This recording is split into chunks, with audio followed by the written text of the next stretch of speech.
আসসালামু আলাইকুম। যারা এই মুহূর্তে আমার এই ভিডিওটি দেখছেন প্রত্যেকেই আশা করি উপকৃত হবেন। বিশেষ করে যারা প্রবাসে রয়েছেন। অনেকেই প্রবাসে দীর্ঘদিন ধরে বসবাস করছেন কিন্তু নিজের নামে কোনো ব্যাংক অ্যাকাউন্ট নেই বা নিজে কিছু টাকা জমাতেও পারছে না, ডিপিএসও করতে পারছে না, এফডিআরও করতে পারছে না। ধরেন আপনার সামনে যদি এরকম একটা অপশন থাকতো যে ফান্ড ট্রান্সফারের অপশন, মোবাইল রিচার্জ, প্রবাসে বসে আপনি mobile recharge, fund transfer, bill pay, হ্যাঁ, অ্যাড মানি, হ্যাঁ, receipt generation, mini statement, balance inquiry এবং অ্যাকাউন্ট ওপেন বা অ্যাকাউন্ট সংক্রান্ত রিলেটেড, তারপরে FDR, DPS, FC account, account opening, cheque service, email update, account certificate, হ্যাঁ, আপনার অ্যাকাউন্টের সার্টিফিকেট, এছাড়াও বিভিন্ন ইনফরমেশন নিয়ে এমন একটা ব্যাংকিং অ্যাপস যদি আপনি প্রবাসে থেকে যদি করতে পারতেন আপনার জন্য সুবিধা হতো। হ্যাঁ, আজকে এমন একটি ব্যাংকের এই সমস্ত সুযোগ সুবিধা সম্বলিত একটা ব্যাংকের অ্যাপস নিয়ে আপনাদের সাথে কথা বলবো এবং সেটা আমাদের বাংলাদেশের ডাচ বাংলা ব্যাংকের কথা বলবো। ঠিক আছে? ওকে, ডাচ বাংলা ব্যাংক আপনারা জানেন একটি স্বনামধন্য ব্যাংক এবং তাদের যে নেক্সাস পে অ্যাপস রয়েছে সেই অ্যাপসের মধ্যে আপনি সকল কিছু একসাথে পাবেন। আপনি অ্যাকাউন্ট ওপেনিং থেকে শুরু করে ডিপিএস, এফডিআর, এফসি অ্যাকাউন্ট যেটা ডলার সরাসরি আপনি অ্যাকাউন্টে রাখতে পারবেন, তারপরে fund transfer, mobile recharge, bill payment সহ সমস্ত কিছু একসাথে আপনারা কিন্তু এখন পাচ্ছেন ডাচ বাংলা ব্যাংকের নেক্সাস পের মাধ্যমে। ওকে, তো এটা আপনি প্রবাস থেকে নিতে হলে সবার আগে আপনাকে কি করতে হবে, রাইট? ওকে, সবার আগে আপনার একটা ডাচ বাংলা ব্যাংকের অ্যাকাউন্ট খুলতে হবে। আর সেই অ্যাকাউন্টটা আপনি প্রবাসে বসে কিভাবে খুলবেন সেটাই হলো মুখ্য বিষয়, প্রধান বিষয়। অ্যাকাউন্টটা খোলার পর তারপরে আপনি সেই অপশনগুলো কিন্তু পেয়ে যাবেন। তো অ্যাকাউন্টটা খোলার জন্য আপনার যে জিনিসগুলো লাগবে সেটা হলো নাম্বার ওয়ান, আপনি যে দেশে আছেন, ওকে, আপনি যে দেশে আছেন সেই দেশের একটা ফোন নাম্বার লাগবে।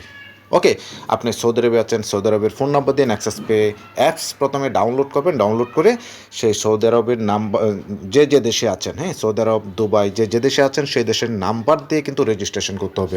অনেকেই আমরা এই জায়গাটাতে ভুল করে ফেলি যে আমি যে দেশেই থাকি না কেন আমি বাংলাদেশের নাম্বার দিয়ে নেক্সাস পে রেজিস্ট্রেশন করে আপনি এই সুযোগ সুবিধা নিব না, তাহলে কিন্তু আপনারা পারবেন না। ওকে, প্রবাস থেকে যারা নেক্সাস পে অ্যাপসের সমস্ত সুযোগ সুবিধা এনজয় করতে চান, লেনদেন করতে চান, তাদেরকে অবশ্যই প্রবাসী নাম্বার দিয়ে নেক্সাস পে রেজিস্ট্রেশন করতে হবে, নাম্বার ওয়ান। ওকে, এছাড়াও যে জিনিসগুলো লাগবে সেটা হলো আপনার অবশ্যই ভোটার আইডি কার্ড লাগবে, ঠিক আছে? তারপরে এবং আপনার পাসপোর্ট লাগবে।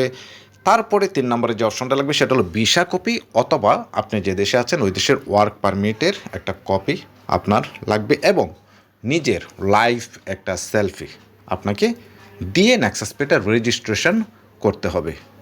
ওকে, তারপরে নমিনির ইনফরমেশান যেখানে চাবে সেখানে নমিনির ভোটার আইডি কার্ডের ইনফরমেশানগুলো দেবেন এপি টু পিট এবং নমিনির একটা ছবি দেবেন। নমিনির কিন্তু লাইভ ছবি লাগবে না, কিন্তু যার নাম্বার দিয়ে, যার ভোটার আইডি দিয়ে যিনি অ্যাকাউন্টটা খুলতেছেন তার কিন্তু লাইভ ছবি মাস্ট বি লাগবে। এই জিনিসগুলো দিয়ে আপনি এখানে অ্যাকাউন্ট ওপেনিং অপশনে গিয়ে অ্যাকাউন্টটা খুলবেন। এইগুলো লাগবে আপনার রেজিস্ট্রেশন করার সময় চলে আসবে। তারপরে অ্যাকাউন্ট ওপেনিং অপশনে গিয়ে আপনারা অ্যাকাউন্টটা খুলবেন। এই যে দেখতে পাচ্ছেন অ্যাকাউন্ট ওপেনিং অপশন, এখানে গিয়ে আপনারা অ্যাকাউন্টটা ওপেন করবেন। অ্যাকাউন্টটা ওপেন করার সময় আপনাদের যে জিনিসগুলো খেয়াল করতে হবে সেটা হলো প্রত্যেকটা জিনিস কিন্তু আপনাদের ইংলিশে ফিল আপ করতে হবে, ঠিক আছে? আমরা অনেকেই বাংলাতে টাইপ করে দিই, কিন্তু না, বাংলাতে কোনো কিছু টাইপ করা যাবে না। আপনারা প্রত্যেকটা জিনিস প্রত্যেকটা জায়গায় কিন্তু ইংলিশে ফিল আপ করবেন। আপনারা যখন অ্যাকাউন্টটা ওপেন করবেন, অ্যাকাউন্ট ওপেন করার সময় যেখানে যে জিনিসগুলো লাগে ভালো করে দেখে পড়ে সেই জিনিসগুলো সাবমিট করবেন। যেখানে আপনার ওয়ার্ক পারমিট চাবে সেখানে ওয়ার্ক পারমিটের ছবি দিবেন, যেখানে আপনার ভিসা কপি বা পাসপোর্টের ছবি চাবে সেখানে পাসপোর্টের ছবি দিবেন। আমরা অনেকেই পাসপোর্টের ছবির জায়গায় ভোটার আইডি দিয়ে কিন্তু অ্যাকাউন্ট ওপেন করে দিই, সেই অ্যাকাউন্টগুলো কিন্তু অ্যাপ্রুভ হয় না। এই জিনিসগুলো আপনারা খেয়াল করবেন এবং অবশ্যই ইংলিশে ফিল আপ করবেন। আবার স্যালারি যখন আপনার সোর্সিং ইনকামটা যখন এখানে থাকে সেখানে কিন্তু আমরা অনেক বেশি হাই অ্যামাউন্ট কিন্তু দিয়ে দিই বা অনেক কম দিয়ে দিই। আপনার একটা মিনিমাম 50 দিলে কিন্তু আপনার বাড়তি কোনো ডকুমেন্ট লাগে না। তো স্যালারি ইনকাম, মান্থলি ইনকাম যেখানে আপনার 50,000 বাংলা টাকায় 50,000 টাকার উপরে গেলে কিন্তু আপনি যে দেশে আসেন সে দেশের একটা এক্সট্রা কিন্তু ডকুমেন্ট সাবমিট করতে হয়। যদি আপনার স্যালারি সার্টিফিকেট থাকে যে দেশে আছেন, তাহলে অবশ্যই বেশি এখানে ইনকাম সোর্স দেখে আপনি ওই স্যালারির ইনকামটা এখানে সাবমিট করে অ্যাকাউন্টটা সাবমিট করে দেবেন। আর যে জায়গায় যে ইনফরমেশানগুলো লাগবে সেগুলো অবশ্যই ইংলিশে ফিল আপ করবেন। ওকে, এবার আপনার সব কিছু কমপ্লিট, অ্যাকাউন্ট খোলা কমপ্লিট। অ্যাকাউন্টটা খুলে আপনারা কিন্তু সাবমিট করে দিবেন। যে ডিস্ট্রিক্টে আছেন, যে বিভাগে আছেন ওই বিভাগ সিলেক্ট করে, ডিস্ট্রিক্ট সিলেক্ট করে আপনার ওই জেলার আন্ডারে কিন্তু অনেকগুলো শাখাগুলো কিন্তু নিচে শো করবে। আপনার যেটা সুবিধা ওখানে সাবমিট করে ওয়েট করবেন। হ্যাঁ, মানে দিনেও অ্যাপ্রুভ হয়ে যেতে পারে, বা একদিন বা 2 দিন পরে আপনার অ্যাকাউন্টটা ভেরিফাই করে ব্রাঞ্চ থেকে যখন অ্যাপ্রুভ করে দেবে আপনি কিন্তু পেয়ে যাবেন। ওকে, তারপরে আপনি যে জিনিসটা করবেন, হ্যাঁ, ওকে, অ্যাকাউন্টে যখন আপনারা সাবমিট করে দিবেন নির্দিষ্ট সময়ের ভিতরে আপনাদের অ্যাকাউন্ট অ্যাপ্রুভ হয়ে গেলে আপনাদের সামনে কিন্তু এই যে ইন্টারফেসটা এখন দেখতে পাচ্ছেন আপনারা, হ্যাঁ, এই যে ইন্টারফেসটা কিন্তু আপনাদের সামনে শো করবে। হ্যাঁ, এই যে এভাবে কিন্তু এই ইন্টারফেস আপনাদের সামনে চলে আসবে।